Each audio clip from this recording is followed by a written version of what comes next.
నమస్కారం, మీరు చూస్తున్నారు ఎస్టీసీ టీఎన్ఆర్ న్యూస్. నేను గణేష్. బులెటిన్లో హెడ్లైన్స్ చూద్దాం.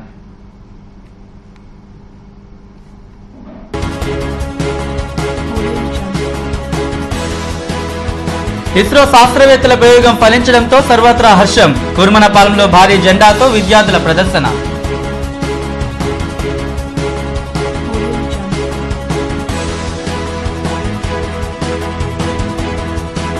ప్రభుత్వ పాఠశాలల్లో నిరంతర సమగ్ర మూల్యాంకన విధానం. 10వ తరగతి విద్యార్థులకు ఈసారి విధానం అమలులోకి మంచి ఫలితాలు వస్తాయని ఆశాభావం.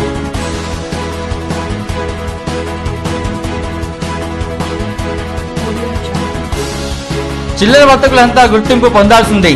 దాని ఆధారంగానే ముద్రా పథకం అమలు. గాజువాకలో వ్యాపారులతో సమావేశం.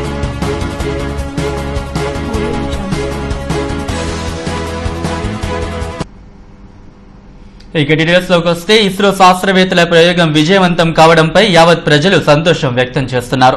శాస్త్రవేత్తల కృషి ఫలించిన నేపథ్యంలో కూర్మనపాలెంలో విద్యార్థులు 150 మీటర్ల పతాకంతో ర్యాలీ నిర్వహించారు. మాజీ కార్పొరేటర్ లేళ్ల కోటేశ్వరరావు ముఖ్య అతిథిగా పాల్గొని మాట్లాడారు. ఇస్రో శాస్త్రవేత్తల కృషి నేడు ప్రపంచ దేశాలకు తెలియజేసిందని అన్నారు.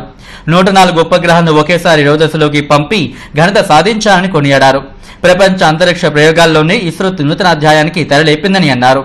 విద్యార్థులు గ్రేట్ ఇండియా, గ్రేట్ సైంటిస్ట్ అంటూ నినాదాలు చేశారు. కార్యక్రమంలో పూర్ణ, పలువురు ఉపాధ్యాయులు, ప్రజా సంఘాల ప్రతినిధులు పాల్గొన్నారు.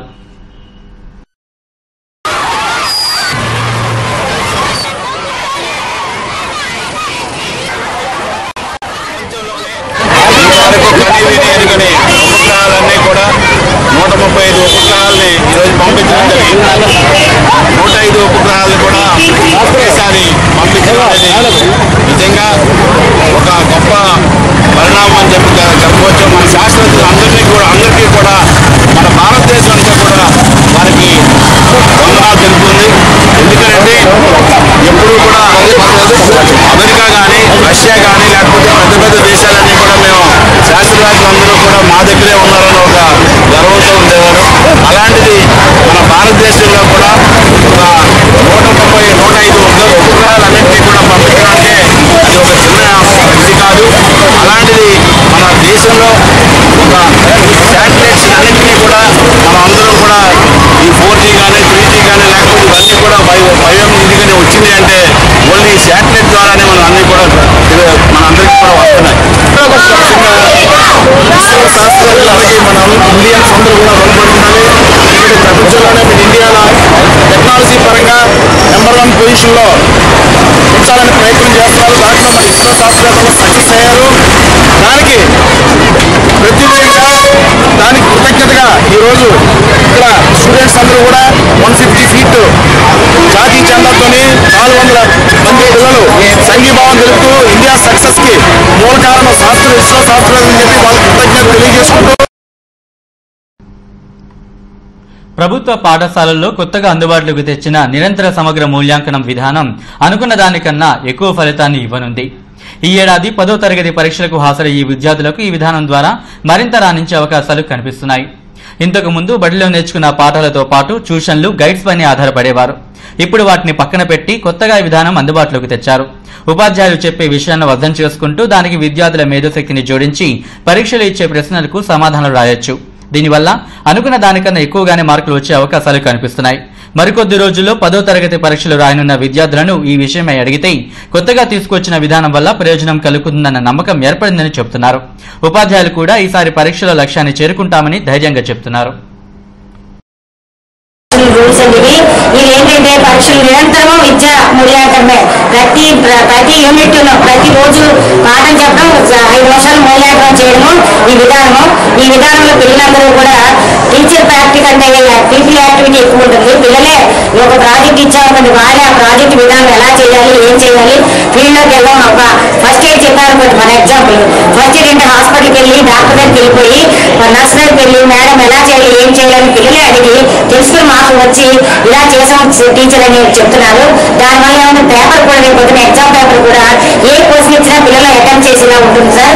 ఈ సిస్టమ్ మాకు చాలా యూస్ఫుల్ గా ఉంది. ఇంతకుముందంటే మా లాస్ట్ ఇయర్ బ్యాచ్లు ఇవన్నీ మరి ఒకటి గైడ్ అయినా సరే టెక్స్ట్ బుక్ అయినా అదే పనిగా చదివి చదవాల్సి వస్తుంది. ఇలా కాదు, మాకు ఒక టీచర్ చెప్పేది చదివి మేము ఎంతగా అర్థం చేసుకుంటామో అక్కడ నడిపేలో చదువుతున్నాను.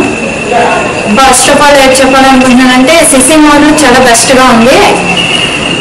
ఎగ్జామ్స్కి ఎలా ప్రిపేర్ అవ్వాలనేసి ఒకరు చెప్పకంటే మనమే ఎలా ప్రిపేర్ అవ్వాలో గురించి మన ఆత్మవిశ్వాసంలో కూడా అలాంటి ప్రాబ్లమ్స్ ఉండకూడదనేసి ఉంది. కేంద్ర ప్రభుత్వం ప్రవేశపెట్టిన ముద్రా పథకాన్ని చిల్లర వర్తకులకు పూర్తి స్థాయిలో అందుబాటులోకి తేవాలని కోరుతూ గాజువాక చిల్లర వర్తక సంఘాల ప్రతినిధులు జోనల్ కమిషనర్ బివి రమణకు వినతులు అందజేశారు. ఈ సందర్భంగా వర్తకులతో సమావేశమై దీనిపై మాట్లాడారు.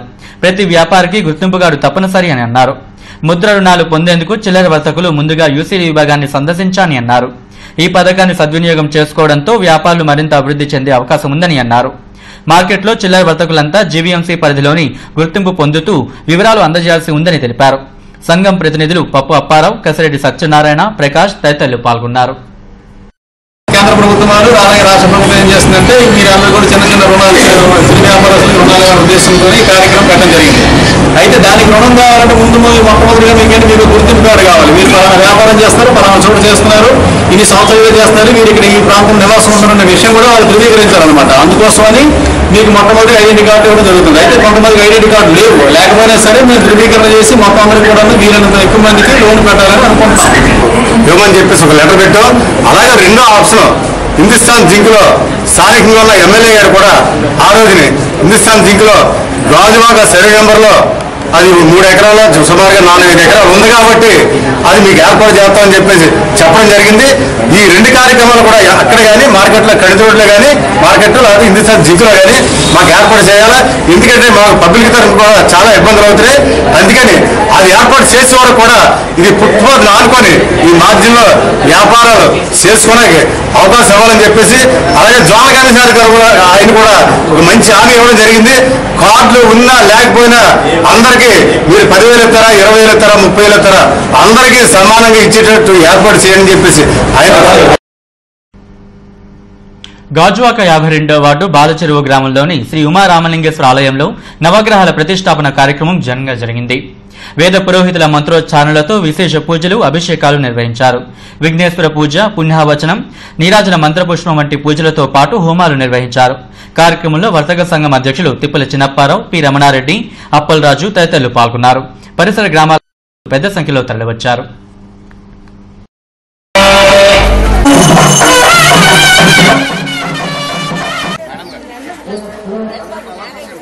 అంటే విద్యాలయం వారు ఇవాళ ఇక్కడ మరి ఈ శివాలయంలో జరిగే కార్యక్రమానికి చాలా మంది ఇక్కడికి వచ్చి భక్తుల్లో అవేర్నెస్ అయ్యా మీరందరూ శాంతిని నెలకొల్పాలి, ఇక్కడ శాంతి వాతావరణం నెలకొల్పాలనే భావంతో ఏదైతే ఉదయం నుంచి మరి ఈ మా ప్రజాప్రతాప బ్రహ్మకుమారి ఈశ్వరీ విశ్వవిద్యాలయం వారు ఇక్కడికి వచ్చి వీళ్ళకి అన్ని ఏర్పాట్లు చూసి వాళ్ళ యొక్క భక్తి భావాన్ని పెంపొందించి ఈ ప్రజల్లో విశ్వాసం నెలకొల్పి తద్వారా వాళ్ళకి జ్ఞానం కల్పించాలనే వారి ఆలయ 26వ వార్షికోత్సవ మహోత్సవ సందర్భంగా ఈ ఆలయంలో ఇప్పుడు నవగ్రహాలు మరియు ఆంజనేయ స్వామి, సుబ్రహ్మణ్య స్వామి, మేధా దక్షిణామూర్తి, కాలభైరవ స్వాములు మరియు నాగబంధం ఇలాంటి విగ్రహాలన్నీ ఈరోజు ప్రతిష్ఠ చేయడం ఏదో మహాభాగ్యం.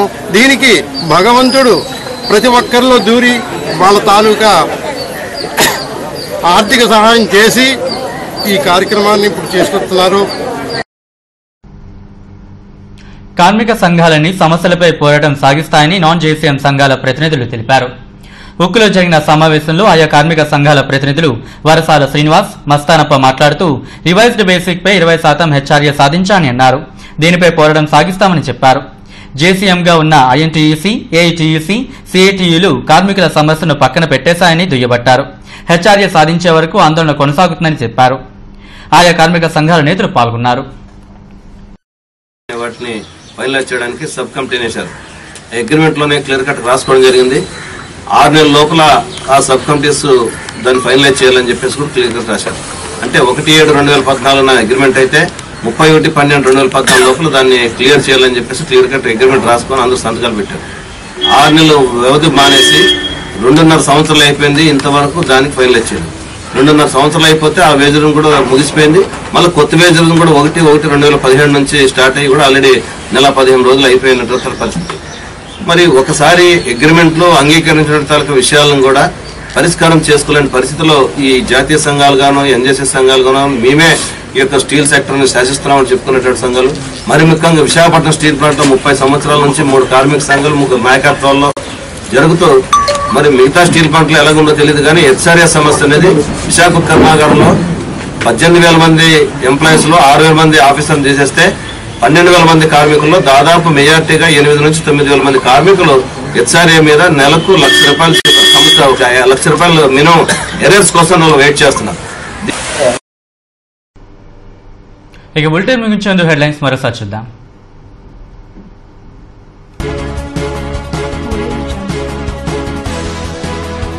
ఇస్రో శాస్త్రవేత్తల ప్రయోగం ఫలించడంతో సర్వత్రా హర్షం. కూర్మనపాలెంలో భారీ జెండాతో విద్యార్థుల ప్రదర్శన.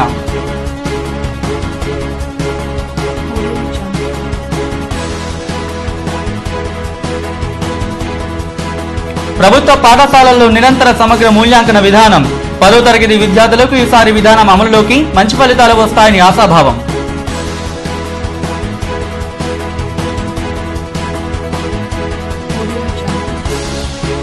చిల్లర వర్తకులంతా గుర్తింపు పొందాల్సిందే, దాని ఆధారంగానే ముద్రా పథకం అమలు. గాజువాకలో వ్యాపారులతో సమావేశం.